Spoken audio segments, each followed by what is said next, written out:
We are expecting more decisions from the Supreme Court today on President Biden's student loan forgiveness program, as well as equality issues. And this comes just a day after the court struck down the use of affirmative action in college admissions.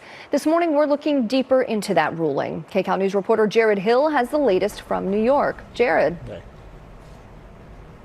Yeah, Marcy and Ruta Bay, there's a lot that colleges need to figure out around how exactly to implement this new rule from the Supreme Court while also working toward the diversity goals. President Biden says he's pushing the Department of Education to help with that. Meanwhile, some argue that the ruling is a step toward equality.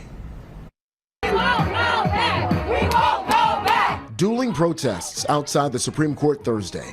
The court, powered by its conservative majority, ended the use of race-based affirmative action in college admissions. Writing for the majority, Chief Justice John Roberts said admissions policies at Harvard University and the University of North Carolina violated the 14th Amendment's Equal Protection Clause, saying in part, the student must be treated based on his or her experiences as an individual, not on the basis of race. In a scathing dissent, liberal Justice Ketanji Brown Jackson, the first black woman on the court, wrote, with "Let them eat cake" obliviousness, the majority pulls the ripcord and announces colorblindness for all by legal fiat.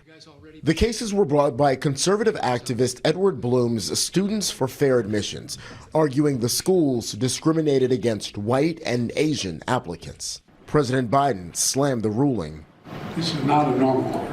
While Republicans praised the decision as ending discrimination. Now, this affirmative action decision does not apply to any of the military academies across the United States. It also does not touch the idea of legacy admissions, which some argue is also something that gives certain students, in particular white students, oftentimes a leg up. Back to you. KCAL News on KCAL and CBS Los Angeles. More local news. CBS News Los Angeles, your local news, streaming wherever, whenever.